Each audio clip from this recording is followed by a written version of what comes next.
What's up, fam? Thank y'all for tuning in once again. As always, be sure to like, share, comment, and subscribe. And when you do subscribe, hit the notification bell so every time I drop a video, you will be the first to know about it. Now, there's an issue with the N-word. Let's just get right to it, right? I've always said in previous videos that I believe that word needs to just be abolished. We should not say it. I don't care about trying to take the power from the word and make it a term of endearment. All that bull crap that people be trying to sell it. No, all that explaining people trying to do to sell that garbage. No, the word shouldn't be used because, well, it should be given this term of endearment because it's a derogatory, demeaning word.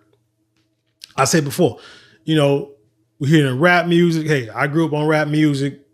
Songs have groups with the name in it. Well, groups with that word in their name. Rappers that use the word all the time from the beginning of time to even right now, they use it. But I always said that if for those of us who feel like that's a term of endearment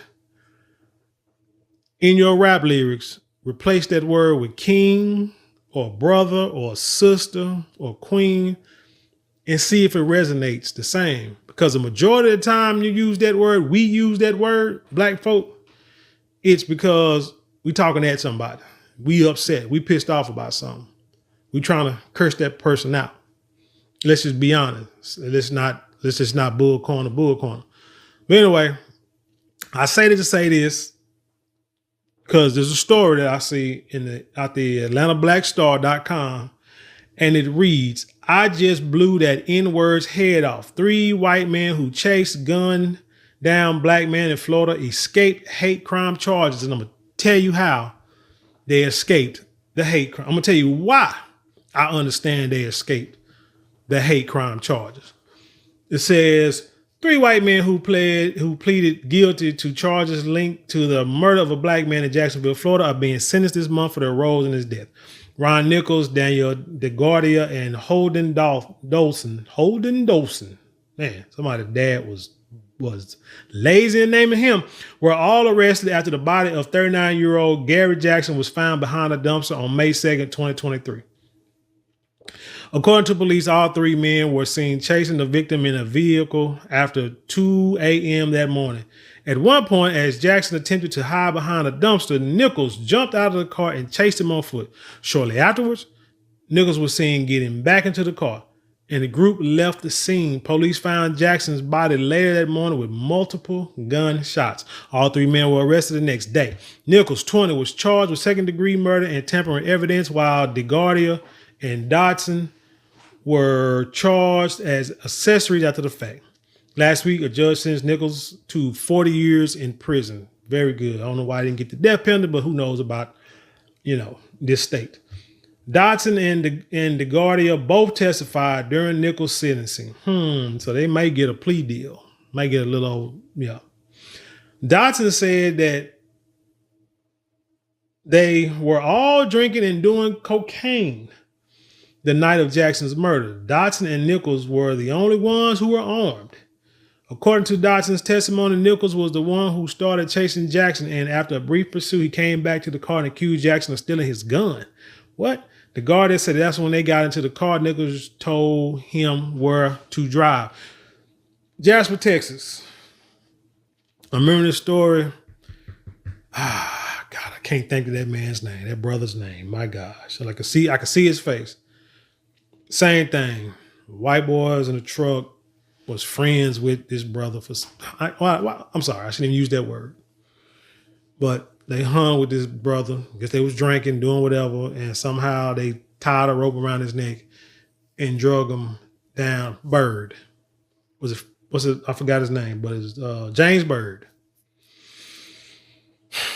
Drove him down the street and pulled him by that rope, and I think they say he owed him money. I don't know, but decapitated him, man. Head came off. That's what this reminds me of. Hate crime. After they found Jackson, the guard claimed Nichols took Dodson's gun out and got out. Nichols did say something along the lines of, I know where you're hiding. You're about to get shot, DeGuardia said. Dodson and DeGuardia both said Nichols shot Jackson several times behind a dumpster, and when Nichols returned to the car, they all drove away. Nichols said, "I just blew that N-word's head off," was one of the things that were said. "And nobody steals from me," almost bragging, Dodson said. News 4 Jackson reported last year that the witnesses told the station that the three men had been interacting with Jackson and what they suspected was a narcotic situation before the encounter took a turn for the worse. So it was just a drug deal going bad. It's okay to do you can do drugs, sell drugs, buy drugs from black folks. That's fine. But as soon as things turn for the worse, now they N-words. If the N-words, why do business with them? Why you can't do business with your own people? Illegal business at that. He took off with their pistol because one of the guys showed him his pistol and was waving it around, the station reported, one witness said. According to police, the group thought Jackson was homeless, which Jackson's wife firmly denied. How y'all think he homeless? He doing a drug deal? Really? He was never homeless. He had family, Juanita Jackson told Action News Jax last year. He'd been to jail a couple of times, but other than that, he was a good husband and a good dad to all of his kids. It just messed up how they took him away for nothing. The police, I'm going to leave it alone. We're not going to talk about victims today. The police report on Jackson's death revealed that he pleaded for his life when Nichols opened fire, saying, "Please don't do this." Authorities said Nichols threw the gun he used to shoot Jackson over a bridge, indicating evidence tampering. See, there go. That's added charges. No one was charged with a hate crime for the murder. At the time of the arrest, the Jacksonville Sheriff's Office said there was no evidence suggesting that bias or prejudice were factors in the killing. But he said, "I blew that N-word's head off." Remember, I'll tell you why. Why they truly, not gonna say why, but why I can understand why. They didn't get charged with a hate crime. Now, if he would have said, "I'm gonna shoot that N-word," then maybe, but no. Jackson's family members have asked the judge to impose a maximum prison terms for all three men, 3 monsters against 1 black man. They chased my uncle down, Jackson's niece. What? And Quincy Johnson told Action News Jax. And Quincy, Annequineice, can't make this up. I told y'all about them names. The names and the hair. That's what's going to keep Ryan, Daniel, and Holden down me the second I woke up, thanking God for letting me see another day and praying for my family and friends, Jackson's aunt Leanne Butler said. Dodson, 22, and DeGuardia, 19, face maximum of 15 years in prison each. They'll be sentenced on June 28th. Now, real quick, why do I feel that, why do I understand that they didn't get the hate crime because of that N-word? What I said at the beginning of this video, we as a people, our people, we say it too much. It's desensitized. Because think about it. You could have said, "Hey, well, what if the roles were reversed? And it was 3 brothers and 1 white guy." And you said, they went and deleted them, come back, one dude come back and say, "I shot that cracker head off." You know what I'm saying? It's like, whoa, I mean, would it be the same thing? You know what I'm saying? But the desensitized because of the word, nobody really cares. You call somebody cracker, nobody cares. But the N-word, it is a word that people still care about. That people my age and older for sure still feel some type of way about it. A lot of us, like I say it so much that, like I said, I mean, hell, I say it. I tell the truth. I slip and say it sometime, but I catch myself in reverse the sentence and repeat it without the word, trying to correct it, trying to fix my language so I don't use the words. That's the way I felt. Actually, that's a good way to stop using profane language, is to, when you say something, go back and then correct yourself, because you are actively correcting something, something that you have done. So anyway, we use it too much in public. Like I say, it's in all the music. And you know that them folk, or non-black Americans, are the predominant people that buy the music, listen to the music. You go to the concerts, you watch the concerts on TV, you see that the majority of the people in the front row are them folk, and they're reciting every lyric. So it's just part of it. If you say something long enough, it becomes part of your vernacular. I done told you, I done grew up with Hispanic brothers. And they'll be talking to themselves and calling themselves the N-word. Shoot, I know a guy now, a Hispanic guy, does the same thing.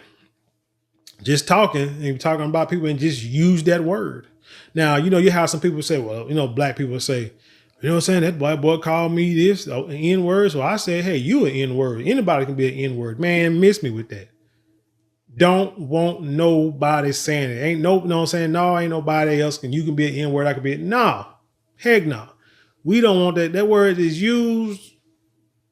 We make a scene. We make it known that it's not tolerated. And we need punishment. And we need people to recognize what they done, the wrong they're doing, what they're saying, and to correct it. Simple as that.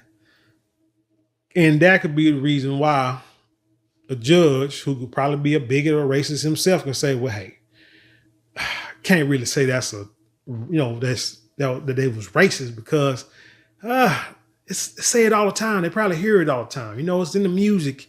I'm sure they went to school with, with black kids and the black kids and the Mexicans. They call themselves that. And I'm sure the white kid, they probably say it around a white kid. They probably even call their white friends that, and it's a term of endearment is what they tell us. So that's what I'm thinking. It was just part of his vernacular. So I can't say if it's if it was racial, if it was racially motivated. That could be the excuse he used. But if we as a people stop using that word ourselves, so we can't get mad when we do something 1,000 times, 50, 11 times, and no one says something, but then somebody else do it. Now we want to get upset. And the first thing they say is, well, y'all say it all the time, which unfortunately it's true. We do say it all the time. And I'm like, we shouldn't be saying it because, like I say, it's a dirty, derogatory word. There's nothing good that comes from behind it. So give it back to them folk. Let them say it so we can put them in their place when they do say it. You see what I'm saying?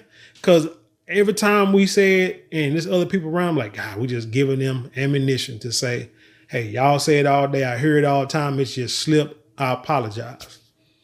And then the dude was drunk too, so he can use that. So that's all I'm saying. So that's my angle right there. Us using that word too much. They're going to use it against us. It's kind of like the racism and reverse racism. When you're trying to get things done, like when you're trying to like get your money back, or what's like reparations and stuff, or the black farmers. Like the black farmers trying to get the money back because they know they've been discriminated against. But then when the government try to say, hey, we're going to give the black farmers this money, and them folk be like, no, you can't do that because reverse racism. Like, what?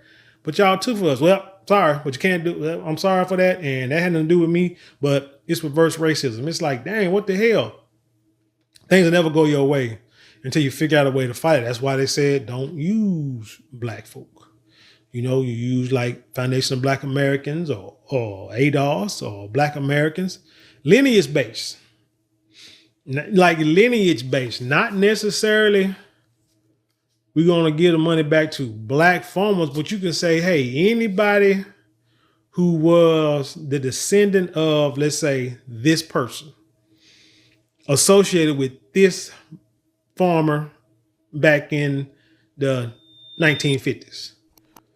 And he was denied, loans, low interest loans. He was denied good farm equipment. We can see it, and it was detrimental then, and it has been, and the problems have gone down through the generation, and they had not been able to recover. So if you are descendants of this Farmer Jones over here, Uncle Nearest, shout out to Uncle Nearest and that alcohol. I don't drink no more, but I used to. And so if you drink like whiskey, anything like that, get that Uncle Nearest, man. Tastes great. They got like 3-4 flavors. I think I got a bottle. Matter of fact, I think I got 2 bottles.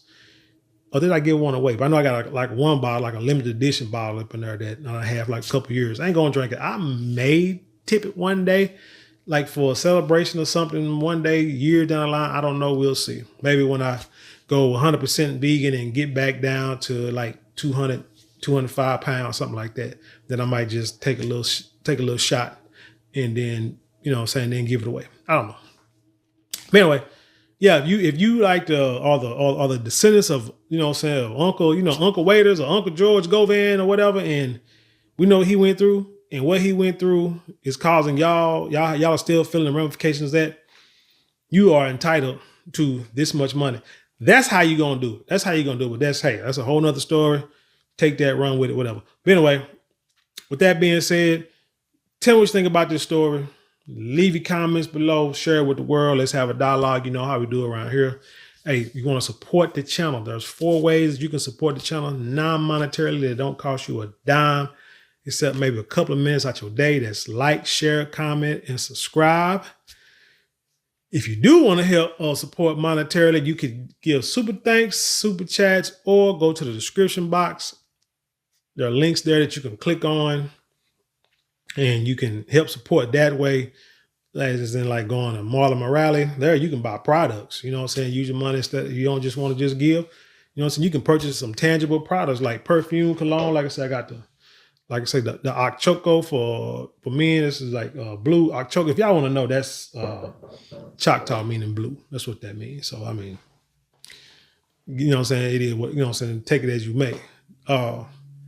Got the colognes, got perfumes, got silk scarves, silk do-rags, got beard products, sandalwood beard products, like the best product you need if you want to try to start growing your beard. Sandalwood, that's like clinically proven to help stimulate hair follicle growth. So you put that on your beard, and it's like you smelling it all day, and it's just gonna help stimulate just the smell of it. You understand what I'm saying? So we don't shortchange, we don't bullcorn when it comes to products, but like I say, it's like top of the line products, same quality, same fabric, same materials. So you buying the same stuff, it's just you're not paying for the name. That's marlonmorale.com.